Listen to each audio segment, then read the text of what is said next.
Welcome दोस्तों, स्वागत आपका इंजीनियर कोड क्लास में।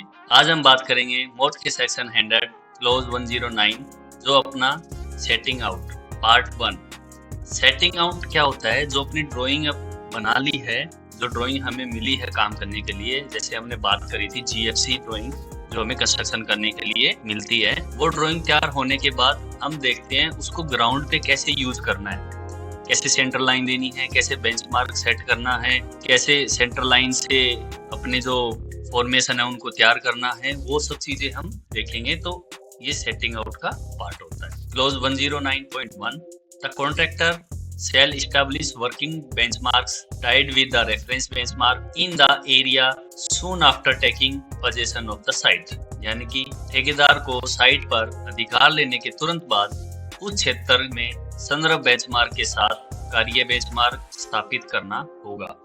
इसमें यह बताया गया है कि जैसे ही वर्क ऑर्डर मिलता है कॉन्ट्रैक्टर को काम करने के लिए, सब ड्राइंग डिजाइन सब अप्रूवल हो गए, सब चीजें आ गई और काम करने की जो डेट मिलती है कि इस तारीख से आपको अपना वर्क स्टार्ट करना है, तब सबसे पहले क्या करना है, एक रेफरेंस बेंचमार्क मिलता है क्लाइंट की तरफ से। उसी बेंचमार्क के रेफरेंस में हमें बेंचमार्क स्थापित करने होते हैं। The reference benchmark for the area shall be as indicated in the contract documents and the value of the same shall be obtained by the contractor from the engineer। क्षेत्र के लिए संदर्भ बेंचमार्क अनुबंध दस्तावेजों में दर्शाए अनुसार होगा तथा उसका मान ठेकेदार द्वारा इंजीनियर से प्राप्त किया जाएगा। यानी कि जैसा अपने कॉन्ट्रैक्ट में दिया गया है, जो अपने को कोऑर्डिनेट मिलते हैं, जो अपने डॉक्यूमेंट में कोऑर्डिनेट दिए होंगे कॉन्ट्रैक्ट में, वही कोऑर्डिनेट के अकॉर्डिंग अपने को बेंचमार्क स्थापित करना है और जो कोऑर्डिनेट है वो हमें इंजीनियर द्वारा प्राप्त होगा। यानी कि जो क्लाइंट है, जो गवर्नमेंट डिपार्टमेंट है जिनसे हमें वर्क मिलता है, वो हमें कोऑर्डिनेट देते हैं, तो उन्हीं के रेफरेंस में हमें आगे काम करना है। The working benchmarks shall be at the rate of 4 per kilometer and also at or near our drainage structures, our bridges and underpasses। यानी कि कार्य बेंचमार्क 4 प्रति किलोमीटर की दर से तथा सभी जल निकासी संरचनाओं, ओवरब्रिजों और अंडरपासों पर या उनके निकट होंगे। इसमें यह बताया गया है कि पर किलोमीटर में 4 बेंचमार्क स्थापित करने हैं। मतलब मिनिमम जो क्राइटेरिया है वो 4 बेंचमार्क हमें लगाने होंगे। और इसके अलावा जो भी जल निकासी संरचनाएं, यानी कि कलवर्ट है, ड्रेन है, MNB है, VUP है और ओवरब्रिज, अंडरपास, ये सब चीजें जो दी गई है उनके पास भी हमें वो बेंचमार्क स्थापित करना है। क्योंकि हर बार जब हम कंस्ट्रक्शन करते हैं, हर बार एक लेवल होता है, उस लेवल के अकॉर्डिंग हमें चलना होता है और वो वहाँ इसलिए बनाया जाता है कि अगर बेंचमार्क कहीं होगा तो उसमें एरर आने की, वर्क में अपने एरर आने की संभावना रहती है। इस वजह से वो उसके नजदीक में बनाया जाता है। The working benchmarks levels should be got approved from the engineers। कार्य मानक तीनों स्तरों को इंजीनियर से अनुमोदित करवाना आवश्यक है। यानी कि जो भी बेंचमार्क हमने स्थापित किए हैं रेफरेंस बेंचमार्क से, उनको स्थापित करने के बाद, उनको सबको सेट करने के बाद, लगाने के बाद साइट पर हमें उनको चेक करना है और क्लाइंट को, यानी कि इंजीनियर को, जो भी इंजीनियर है अथोराइज, उनको हमें चेक करवाना होगा और उनसे अप्रूवल लेना है उस चीज का। Check must be made on these benchmarks once every month and adjustments if any got approved from the engineer and recorded। इन मानक चिन्हों की हर महीने में एक बार जांच की जानी चाहिए और यदि कोई समायोजन हो तो उसे इंजीनियर से अनुमोदित करवाकर दर्ज किया जाना चाहिए। इसमें ये बता रहे हैं कि महीने में एक बार इसकी जांच करवानी है और मान लो अपना बेंचमार्क किसी कारण से डिसमेंटल हो गया हो या थोड़ा साइड से हट गया हो, यानी कि जो लेवल हमने वहां सेट किए हैं, जो कोऑर्डिनेट हमने सेट किए हैं, वो अगर नहीं मिल रहे हो तो हम उसको दोबारा से ठीक करेंगे, या अगर डिसमेंटल हो गया हो तो उसको दोबारा से स्थापित करेंगे और फिर उसमें जो भी चेंजेस आए हैं का भी हमें अप्रूवल लेना है चेक करवा के और अपने रिकॉर्ड में दर्ज कर लेना है कि ये चीज हमारी अपडेट हो गई है, अब हमें इसके अकॉर्डिंग काम करना है। An up to date record of all benchmarks including approved adjustments if any shall be maintained by the contractor and also a copy supplied to the engineer for his record। यानी कि ठेकेदार द्वारा अनुमोदित समायोजनों सहित सभी बेंचमार्कों का अद्यतन रिकॉर्ड रखा जाएगा यदि कोई हो, तथा इसकी एक प्रति इंजीनियर को भी उसके रिकॉर्ड के लिए उपलब्ध कराई जाएगी।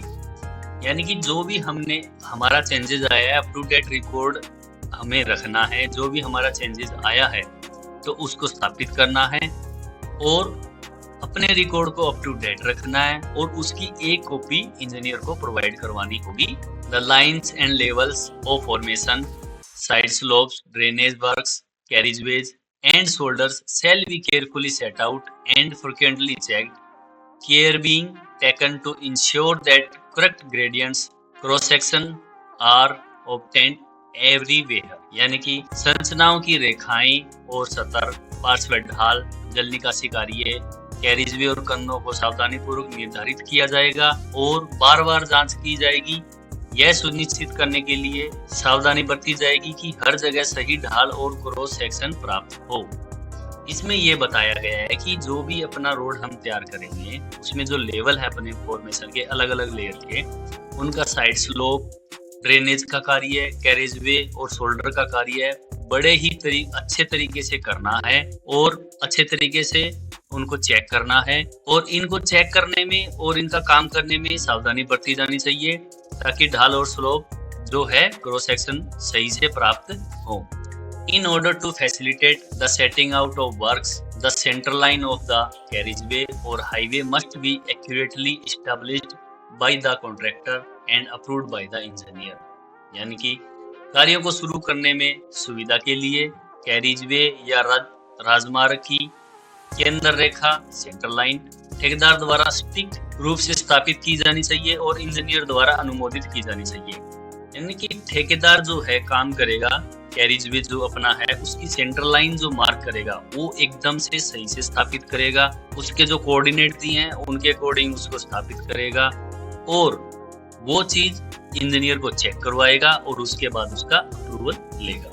It must then be accurately referenced in a manner satisfactory to the engineer at every 50 meter intervals in plain and rolling terrains and 20 meter intervals in hilly terrains and in all curve point as directed by the engineer। यानी कि फिर से engineer के लिए संतोषजनक तरीके से strict रूप से संदर्भित किया जाना चाहिए। मैदानी और लुढ़कते इलाकों में प्रत्येक 50 मीटर के अंतराल पर और पहाड़ी इलाकों में 20 मीटर के अंतराल पर और इंजीनियर के निर्देशानुसार सभी मोड़ बिंदुओं पर। यानी जो सेंटर लाइन हम मार्क करेंगे उसके जो पॉइंट हम देंगे वो प्रत्येक 50 मीटर पे जो प्लेन और रोलिंग एरिया है और हर एक 20 मीटर पे जो हिली एरिया है और कर्व पॉइंट पर किस हिसाब से देना है वो पॉइंट वो बताएगा engineer. With marker peg and chainage board set in or near the fence line and a schedule of reference dimension shall be prepared and supplied by the contractor to the engineer। यानी कि बाढ़ रेखा के अंदर या उसके निकट marker खूंटे और chainage board लगाए जाएंगे तथा संदर्भ आयामों की एक अनुसूची तैयार की जाएगी तथा ठेकेदार द्वारा इंजीनियर को दी जाएगी। इसमें ये बता रहे हैं जो चेनेज मार्किंग करना है हमें और ROW जो है बाढ़ रेखा यानी कि अपनी कितनी लाइन है उसके लिए ROW लाइन होती है अपनी, वो मार्क करेंगे। जो भी डायमेंशन है अपने कैरिजवे कितना है, उस पे शोल्डर कितना है, आगे ड्रेन है तो ड्रेन कितनी है विड्थ में, वो सब चीजें मार्क करेंगे और इंजीनियर द्वारा वो चीज चेक की जाएगी।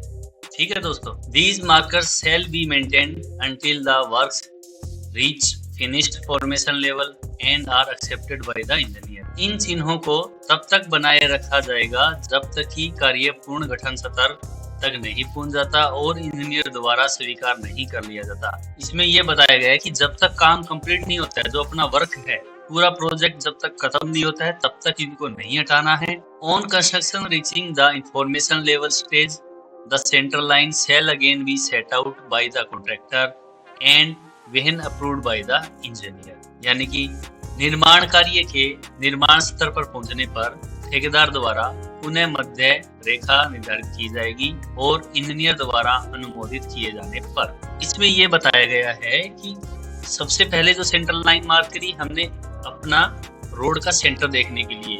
अगर एग्जिस्टिंग रोड होता है, एग्जिस्टिंग मतलब पहले से रोड बना होता है, वहां उसके ऊपर सेंटर लाइन के पॉइंट लगा देंगे, नेल गाड़ देंगे, तो उससे हमें पता चलता रहेगा कि अपने प्रोजेक्ट में कैरिजवे कितने पे आना है, शोल्डर कितने पे आना है, आगे ड्रेन है या मार्जिन एरिया कितना है और अपना ROW कहाँ पर है। लेकिन अगर ग्रीन फील्ड है यानी कि नया रोड हम बना रहे हैं, तो वहां पर भी हम सेंटर लाइन मार्क करेंगे। पर जब हम उस पे काम करना शुरू करेंगे, वर्क स्टार्ट करेंगे, तब क्या, जैसे CNG किया अपन ने, वहां से कुछ चीजें हट गई, तो बाद में जब हमने काम शुरू किया है यानी लेयर डालनी शुरू की है, कुछ अपना एमेंगमेंट बनाने के लिए या कुछ कटिंग की है, उसमें अपनी सेंटर लाइन डिस्टर्ब होएगी, तो उसके बाद भी अपने को दोबारा से लाइन बनानी है, सेंटर लाइन लगानी है और इंजीनियर से अप्रूव करवानी है। Shall be accurately referenced in a manner satisfactory to the engineer by marker pegs set at the outer limits of the formation। संरचना की बाहरी सीमाओं पर स्थापित मार्कर खूंटियां द्वारा इंजीनियर के लिए संतोषजनक तरीके से सटीक रूप से संदर्भित किया जाएगा।